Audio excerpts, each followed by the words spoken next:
তুলতে থাকছি উপর দিকে। হ্যালো বন্ধুরা, কেমন আছো সবাই? আশা করছি ভালো আছো। তো বন্ধুরা, আজকে যে ভিডিওটি নিয়ে এসেছি তোমাদের মাঝে সেটি হচ্ছে যে তোমাদের ফেসবুক প্রোফাইলে লোগোর প্রয়োজন পড়ে কিংবা তোমার ফেসবুক পেজের কোনো সময় লোগোর প্রয়োজন পড়ে। তারপরেও দেখা যায় যে ইউটিউব চ্যানেল তোমরা ওপেন করেছো, এখানে লোগোর প্রয়োজন পড়ে। তো লোগো তৈরি করার সময় অনেক ঝামেলার সম্মুখীন হতে হয়। তো কীভাবে তৈরি করা যায়, অনেক টাইমের ব্যাপার রয়েছে। তো বন্ধুরা, খুব অল্প সময়ের মধ্যে এক ক্লিকের মাধ্যমে তোমরা বিভিন্ন রকমের লোগো তৈরি করতে পারবে। তো দুটি ওয়েবসাইটের মাধ্যমে এটা তৈরি হবে। তো বন্ধুরা, দেখা যাক কীভাবে সেটা তৈরি করা যায়। এই ভিডিওতে আমি ক্লিয়ার করেছি, খুব অল্প সময়ের মধ্যে সেটা আমি বুঝিয়ে দেবো। তো চলো যাওয়া যাক স্ক্রিনে। পিএফপি মেকার এই ওয়েবসাইটটিতে প্রবেশ করতে হবে। এরপরে নিচে দেখতে পাচ্ছ আপলোড ফটো, এখানে ক্লিক করতে হবে। ক্লিক করার পরে যেটা আসবে তোমার গ্যালারি অ্যাক্সেস নেবে। এরপরে এখান থেকে একটি পিকচার চুজ করে নিতে হবে।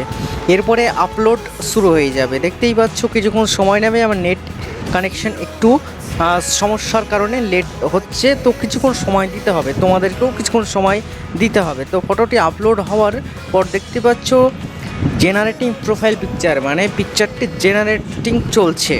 এরপরে এর অপশানটি কী আসবে তোমরা নিজেই দেখতে পাবে। এরপরে দেখতে পাচ্ছ অটোমেটিক্যালি কানেক্ট হয়ে গেছে।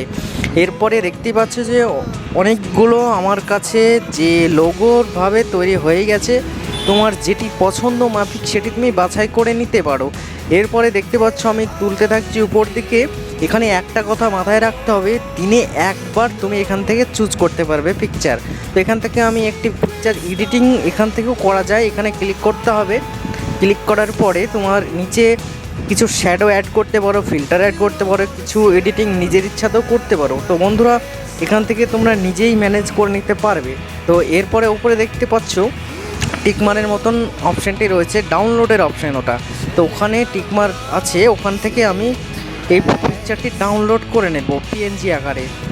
তো বন্ধু, এখান থেকে ডাউনলোড হয়ে যাওয়ার পরে তোমাদেরকে আমি ওপেন করে দেখাচ্ছি এই পিএনজি পিকচারটি। দেখতেই পাচ্ছ এরকমভাবে পিএনজি পিকচারটি হাই কোয়ালিটিতে হয়ে গেছে। এরপরে আরেকটি ওয়েবসাইটে তোমাদেরকে আমি প্রবেশ করাবো। তো বন্ধুরা আরেকটি ওয়েবসাইট হচ্ছে এখানে pickupme.io, এই ওয়েবসাইটটিতে ক্লিক করতে হবে। ক্লিক করার পরে দেখতে পাচ্ছ আপলোড ইউর ফটো, তো এখানে ক্লিক করতে হবে তোমাদেরকে। তারপরে ক্লিক করার পরে ডিরেক্ট গ্যালারিতে নিয়ে যাবে। গ্যালারি থেকে একটি পিকচার চুজ করে নিতে হবে। তো পারফেক্ট একটি পিক আমি চুজ করে নিলাম। এরপরে একটি পিকচারটিকে তুমি ক্রপ করে নিতে পারো বা নাও করতে পারো, তোমার ইচ্ছা মতো এটি ক্রপ করে নেওয়ার পরে নেক্সটে ক্লিক করতে হবে। তো এখানে কিছুক্ষণ ওয়েট করতে হবে। পিকচারটি আপলোড হচ্ছে বা এআই সঙ্গে কনভার্টিং হচ্ছে, পিকচারটি তৈরি হবে। তো কিছুক্ষণ সময় লাগবে।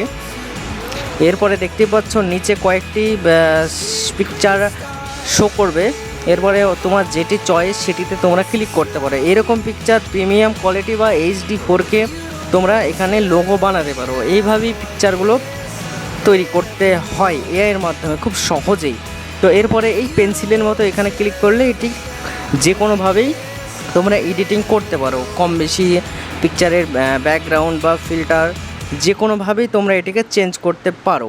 তো আমি এখানে কিছু শ্যাডো বা কিছু গ্রেডেন্স বা সব কিছু একটু কম বেশি করে পিকচারটি আমি সেভ করে নেব। থিকনেসে ক্লিক করলাম, এরপরে একটু কমিয়ে নিচ্ছি।